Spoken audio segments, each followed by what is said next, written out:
Morning class. आज का topic है डिबाई-हक्कल। डिबाई-हक्कल-ओहन-सागर इक्वेशन, या इसको हम डिबाई-हक्कल-ओहन-सागर थ्योरी भी बोलेंगे। ठीक है, ये किसके लिए था? Theory of strong electrolyte. ये थ्योरी किसके लिए था? स्ट्रॉन्ग इलेक्ट्रोलाइट के लिए। ओके, सबसे पहले 1923 में डिबाई और हक्कल ने अपनी एक थ्योरी दी। उसके बाद इसी थ्योरी को 1926 में ओहन-सागर ने आगे क्या कर दिया था? एक्सटेंड किया था। सबसे पहले हम क्या पढ़ेंगे? डिबाई-हक्कल थ्योरी।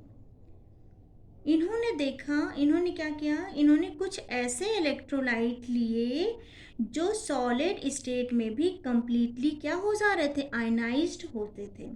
लेकिन जब इनका सोल्यूशन बनाया जाता है, मतलब इन स्ट्रॉन्ग इलेक्ट्रोलाइट का सोल्यूशन बनाया जाता है, मतलब इसको सॉल्वेंट में ऐड किया जाता है।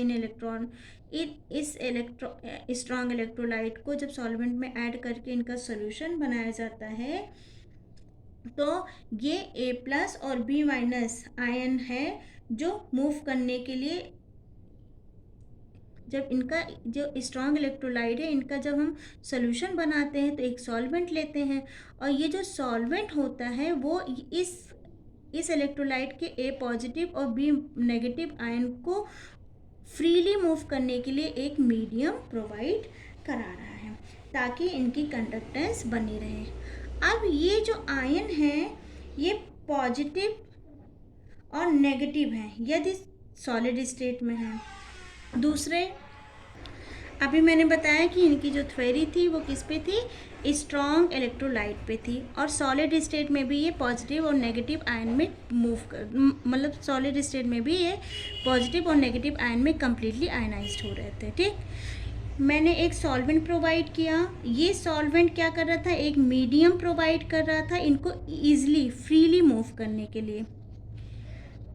ठीक, जब मैंने स्ट्रॉन्ग इलेक्ट्रोलाइट का एक सोल्यूशन बनाया तो ये उस सोल्यूशन का जो सॉल्वेंट था वो एक मीडियम प्रोवाइड कर रहा था इस स्ट्रॉन्ग इलेक्ट्रोलाइट के पॉजिटिव और नेगेटिव आयन को मूव करने के लिए, ताकि इनकी कंडक्टेंस बनी रहे।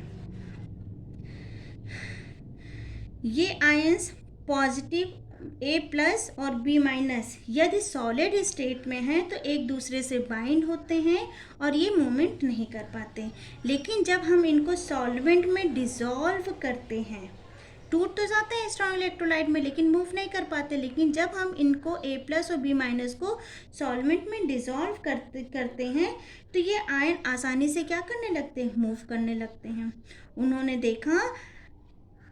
उन्होंने ये देखा कि आर्हीनियस के द्वारा जो अल्फा की वैल्यू निकाली गई थी, क्या निकाली गई थी? आर्हीनियस के द्वारा अल्फा की वैल्यू निकाली गई थी, अल्फा = λV/λ∞। तो ये रेशियो जो है वो स्ट्रॉन्ग इलेक्ट्रोलाइट का वो डिग्री ऑफ डिसोसिएशन को डिफाइन नहीं करता, क्योंकि ये केवल डिग्री ऑफ डिसोसिएशन को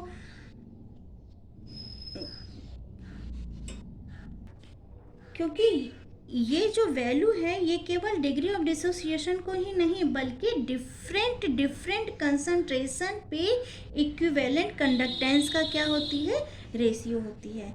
फिर उन्होंने कहा कि सॉल्यूशन को जब हम डाइल्यूट करते हैं तो डाइल्यूशन के कारण डिग्री ऑफ डिसोसिएशन बढ़ने के कारण इक्विवेलेंट कंडक्टेंस में इंक्रीमेंट नहीं आता, बल्कि डाइल्यूशन बढ़ने के कारण ये जो आयंस होते हैं इनके बीच स्पेस बढ़ जाता है, और अगर स्पेस बढ़ा तो इन आयन के बीच जो इंटर अट्रैक्शन फोर्स होता है वो क्या हो जाता है? वो टूट जाता है और ये आसानी से फ्रीली मूव कर सकते हैं। जब ये फ्री मूव करेंगे तो इनकी जो कंडक्टेंस है वो बढ़ जाएगी, और इसलिए डाइल्यूशन बढ़ाने पे इक्विवेलेंट कंडक्टेंस इंक्रीज होती है। किसके लिए? स्ट्रॉन्ग इलेक्ट्रोलाइट के लिए। उसके बाद इस आयन के मूवमेंट में कंडक्टेंस के साथ जो चेंज आते हैं उनको डिफाइन करने के लिए इन्होंने 3 फैक्टर दिए। 3 फैक्टर किसके लिए दिए? आयन के मूवमेंट में कंडक्टेंस के साथ जो चेंज आते हैं उसको डिफाइन करने के लिए इन्होंने 3 फैक्टर दिए। इनका जो पहला फैक्टर था वो था असिमेट्रिक, या फिर इसको हम रिलैक्सेशन फैक्टर भी बोलते हैं। ठीक है, इसके अकॉर्डिंग जब इलेक्ट्रोलाइट को किसी सॉल्यूशन में डिसॉल्व किया जाता है, जैसे हमारा AB इलेक्ट्रोलाइट है, कैसा स्ट्रॉन्ग इलेक्ट्रोलाइट, इसको किसी सॉल्यूशन में डिसॉल्व किया जाता है तो इसके आयंस पॉजिटिव और नेगेटिव, इसके जो आयंस होते हैं जैसे पॉजिटिव है वो अपोजिट आयंस नेगेटिव से घिर जाता है, और अगर हमारा नेगेटिव है तो वो अपोजिट आयन पॉजिटिव से घिर जाता है। कब? जब हम स्ट्रॉन्ग इलेक्ट्रोलाइट को का सॉल्यूशन बनाते हैं, उसको किसी सॉल्वेंट में डिसॉल्व करते हैं तो पॉजिटिव नेगेटिव के साथ और नेगेटिव पॉजिटिव से क्या होता है, घिर जाता है। लेकिन जब इसको इलेक्ट्रिक फील्ड में रखा जाता है, इसमें हम क्या अप्लाई करते हैं, इलेक्ट्रिक फील्ड अप्लाई करते हैं, तो अपोजिट इलेक्ट्रोड की तरफ ये मूव करने लगते हैं। पॉजिटिव अगर इधर मूव कर रहा है तो जो नेगेटिव है वो इधर मूव करेगा। ये आयंस अपोजिट इलेक्ट्रोड की तरफ मूव करने लगते हैं। अब जब पॉजिटिव और नेगेटिव अपोजिट मूव करेंगे तो इनके बीच क्या होगा, एक फोर्स भी होगा। जैसे ये इधर मूव कर रहा है और ये इधर मूव कर रहा है तो इनमें क्या है, एक फोर्स है। जैसे यहाँ पे मैंने दिखाया पॉजिटिव इधर मूव कर रहा है और नेगेटिव आयन इधर मूव कर रहा है, क्योंकि हमने इलेक्ट्रिक फील्ड अप्लाई कर दिया है।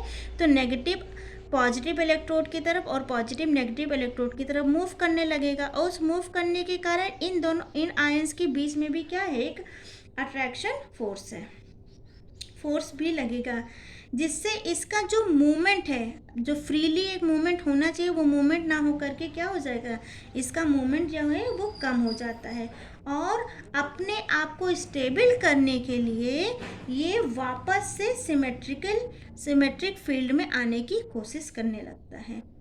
तुरंत नहीं आता, कुछ समय बाद ये वापस से इसी फॉर्म में अरेंज होना शुरू हो जाते हैं। ठीक है, तुरंत नहीं आता, जो टाइम लेता है, जो टाइम टेकिंग होता है इससे इसमें और दोबारा इससे इसमें कन्वर्ट होने में, उस टाइम को हम रिलैक्सेशन टाइम कहते हैं।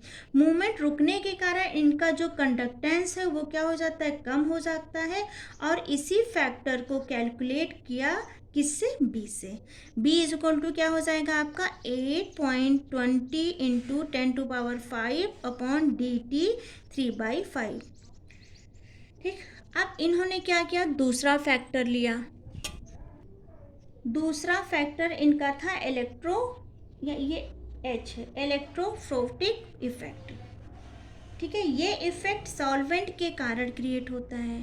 पहला इफेक्ट किसके कारण क्रिएट हो रहा था, जब हम उसमें इलेक्ट्रिक फील्ड अप्लाई कर रहे थे, और ये जो इफेक्ट है ये सॉल्वेंट के कारण होता है। यहाँ इलेक्ट्रोलाइट के भी आयंस होंगे।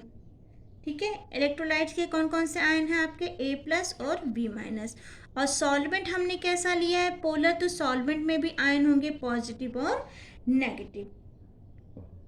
ठीक, इस इलेक्ट्रोलाइट को जिस सॉल्वेंट में डिसॉल्व किया गया है वो सॉल्वेंट पोलर है, और पोलर होने की वजह से सॉल्वेंट के आयंस और ये जो इलेक्ट्रोलाइट के आयंस हैं इनमें क्या होगा, ये एक दूसरे की तरफ अट्रैक्ट होंगे। जब ये एक दूसरे की तरफ अट्रैक्ट होंगे तो उसकी वजह से यहाँ भी स्पीड कम हो जाएगी।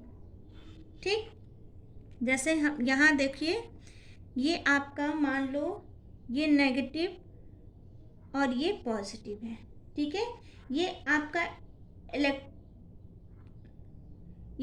क्या था, इलेक्ट्रोलाइट का आयन था, इलेक्ट्रोलाइट का आयन था, और ये आपका किसका था, सॉल्वेंट का आयन था, सॉल्वेंट का आयन था।